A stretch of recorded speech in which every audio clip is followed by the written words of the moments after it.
Welcome back here on Live Now from Fox. And I do want to get you right back into some of the big stories that we are covering on this Tuesday. And of course, you have probably seen this video by now as it has been circulating. We have the latest on the search for Nancy Guthrie, the kidnapped mother of Today's Show co-host Savannah Guthrie. The sheriff in Pima County, Arizona, saying the Guthrie family and their spouses have been ruled out as suspects. While he didn't explain how the family was cleared, the remarks from Sheriff Chris Nanos come days after he explained that no one had been ruled out. In the meantime, it's now been a week since the doorbell camera video that you're looking at on your screen was released to the public, as the FBI calls that masked man in the video, quote, a suspect. The FBI has determined the man is about 5'9" to 5'10" with an average build. The FBI telling Fox News Digital that DNA recovered from a glove believed to be connected to that suspect in Guthrie's kidnapping is undergoing quality control testing at the sheriff's lab over in Florida. Once that is complete, the profile can then be entered into the FBI's combined DNA index system, and the agency can determine whether it matches anyone in their national database. The FBI also saying that it has not ruled out the possibility of more than one person being involved in the crime. Nancy Guthrie was reported missing on Sunday, February 1st, about 14 hours after investigators say she was dropped off at her home in the Tucson area after dinner with her family. Sheriff Nanos quickly saying it's clear that Guthrie was abducted, and he also says he believes at this point that she is still alive.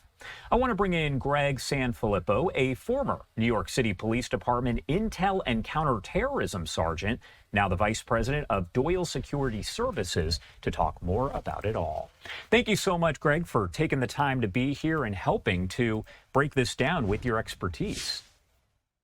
Thanks for having me back, Judge. Of course. And first off, I want to start by mentioning that statement there from Sheriff Chris Nanos. He was very clear on social media yesterday saying that the Guthrie family and their spouses have really been helpful in all of this and that all of them have been cleared as suspects. How exactly does that work? How is the sheriff, how are investigators there able to clear them as suspects 100%?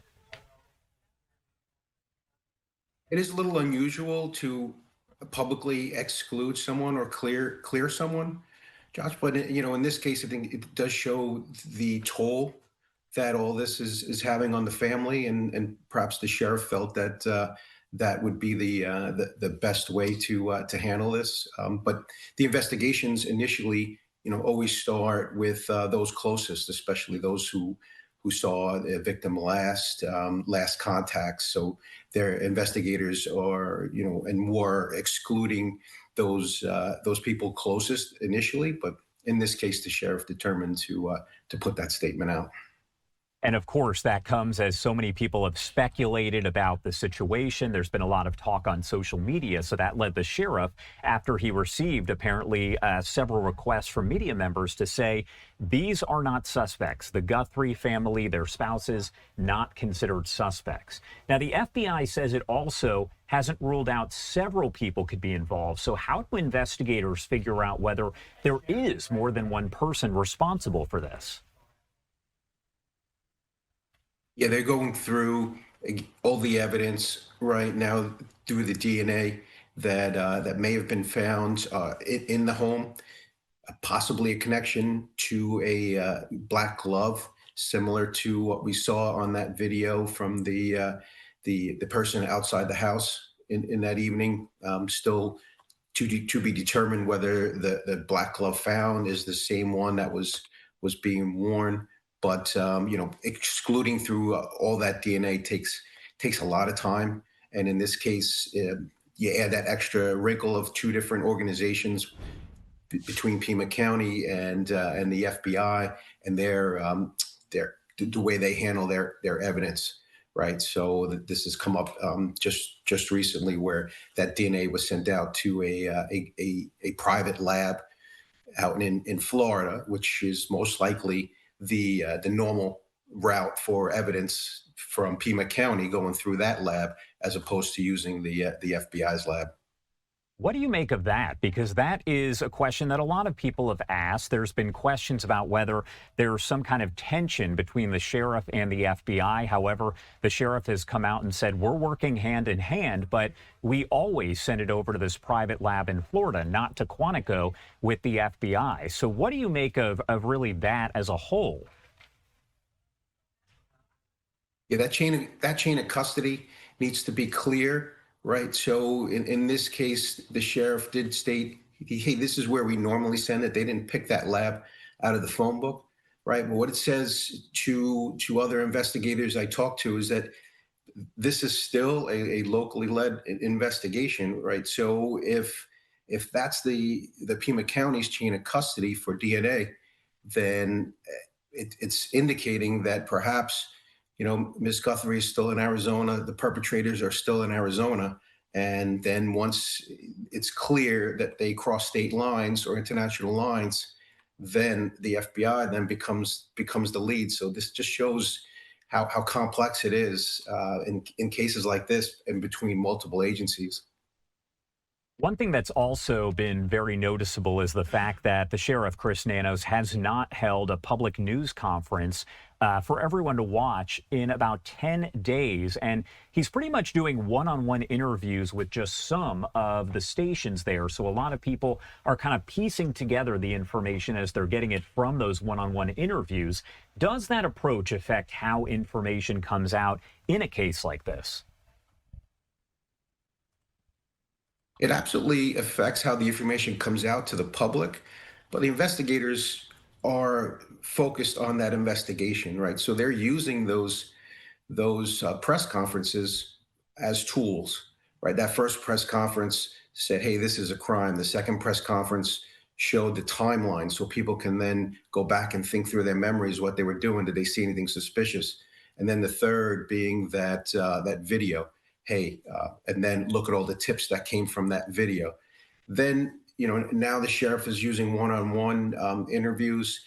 You're also seeing the FBI director using one-on-one interviews. Easier to control, and then piece out information as opposed to just blasting it out and then getting tens of thousands of leads. One thing that we also know, we heard from the FBI just yesterday as they said that the DNA that was found in that glove that could be linked to all of this is going to be entered into a national database. And that way they can kind of run it through and see if it connects to anyone, if there's any kind of match. Can you explain how that process kind of works? That's going to be difficult here. Again, level of complexity based on that chain of custody and that DNA going through, Arizona's protocol, because now then it has to then meet the FBI's protocol to get into that national database. Could delay things here, but most important is that it does get in the appropriate manner so that it doesn't, hinder any sort of should when the perpetrator is apprehended, it doesn't affect the prosecution. We also know that TMZ, we've spoken to them several times over the past couple weeks, and they've said that they have now received a fourth message coming from someone who claims that they know exactly who is responsible for this, and they're asking for Bitcoin essentially to be provided in exchange for that identity.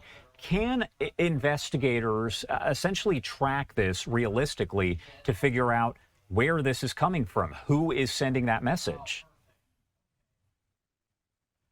Another wrinkle in all this that just shows, how complex and how this has been, from at least from what we're seeing from the outside all over the map, right? We saw those first ransom notes with deadlines and then demands that ransom be paid in Bitcoin. We're still not sure if that ransom was paid.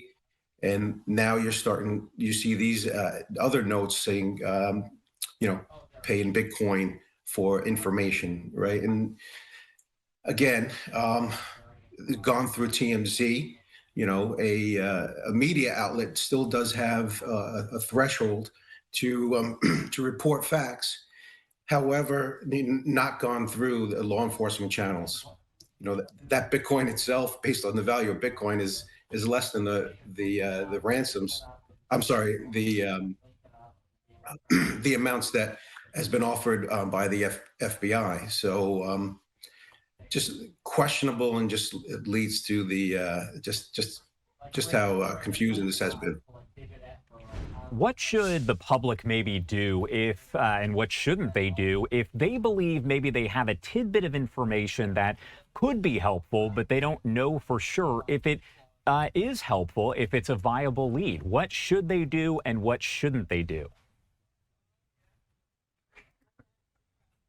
They should continue, anyone listening should continue to go back through their video cameras, their cell phones, images, just thinking where they were on those dates, February 1st, the other dates that are put out in the timeline, and continue to use the FBI's tips lines, Pima County tip lines, and any of those tips are going to be investigated.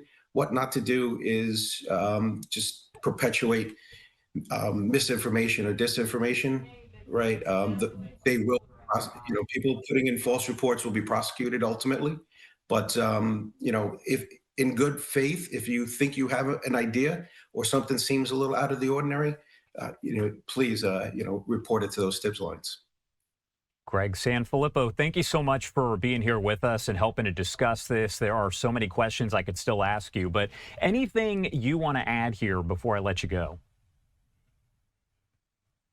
Josh, as we continue to see these videos, I encourage everyone to that has these doorbell cameras, to use them for what they were intended, right? It used after the fact in the investigation. It does help. We saw the FBI grab that video, even though there was no subscription, right? But that's a high threshold to for a law enforcement agency to get that information.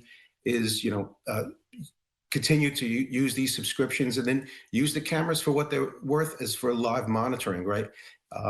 Look, see who's at the door before you answer it, and continue just to assess your security, and keep improving it. All right, Greg, thank you so much for being here with us. We definitely appreciate it. My pleasure, Judge. And I want to take you to this post right here coming in from Fox 5 Atlanta. As we mentioned, family members of Nancy Guthrie, including her children and their spouses, have been ruled out as suspects in her disappearance. That is according to Pima County Sheriff Chris Nanos. He said that on Monday. As we get additional information on that, no question, we are going to bring that to you right here on Live Now from Fox. And if we get any word of a potential news conference, we will bring that to you as well. But of course, let you know the second that we find out.